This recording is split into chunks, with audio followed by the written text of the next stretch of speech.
the Indians all lived around Gunflint and Sag, and so they gave him this part of the country to trap.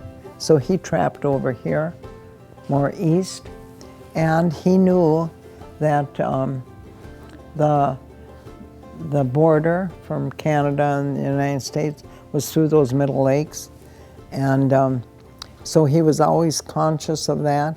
When he made a portage, he'd try to make sure that he was right in the middle, so the portage wasn't on the United States side or the Canadian side. And so he got a lot of furs too, made a lot of money, and so he found out he could homestead a place on Moon Lake. It's about 5 lakes back of Poplar Lake. And so he homesteaded there, and he built a cabin. And in 1913, he went back, and my mom married him and came with. And I often wondered if he told her she'd have to walk 30 miles to this cabin. But she evidently didn't turn back. But anyway, so that was the beginning of their married life. And then he told my mom that he had found Clearwater Lake, and it was the prettiest lake up here. Cold, deep, clear, beautiful bluffs down the lake. And he was saving his money to buy land there, and that's where they were going to live. And so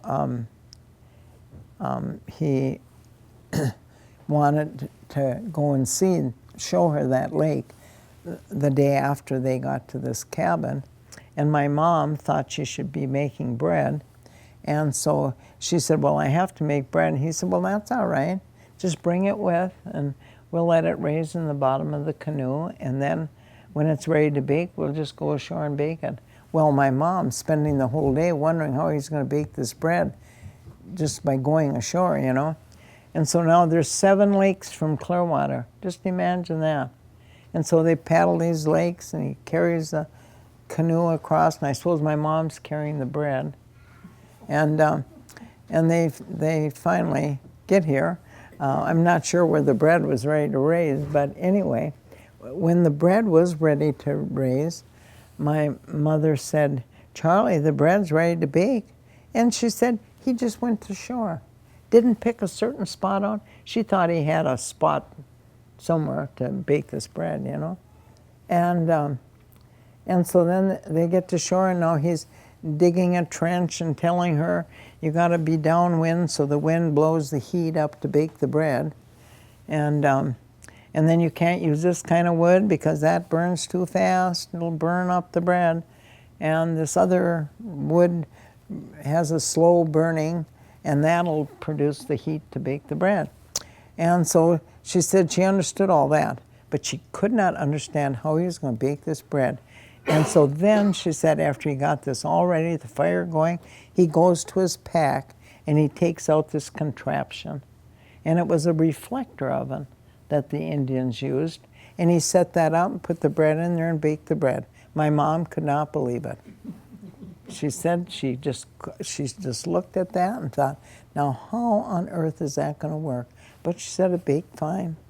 So she had an education. Anyway, they seen Clearwater, and my dad, those 2 years he was up here, when people came to Grand Marais and wanted to come up fishing up in this beautiful country or hunting, there was nobody in Grand Marais to take them.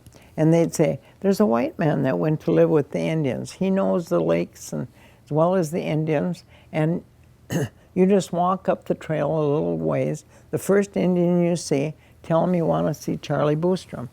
And then wait right there, and Charlie will come. So that's how my dad started the resort business. People came, and he must have gave him his address and told him to write to him when they were planning to come, and he would take them hunting and fishing.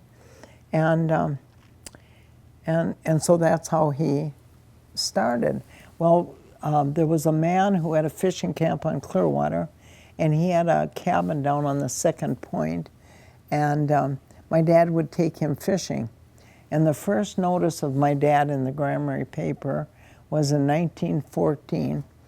It said that this Mr. Simmons from Iowa had been at his fishing camp on Clearwater, and he had gotten all these different fish on this lake and that lake, and he said that at the very end it said Charlie Boostrom was his guide. And so my dad must have been keeping an eye on him. And so when he wanted to sell the land, my dad bought it. And my dad didn't want to be on the second point, he wanted to be down on the end. So he built a cabin about 10 feet from the door of this lodge. He built a little cabin there and they lived there. And he moved here in 1915. So that was the beginning of the lodge.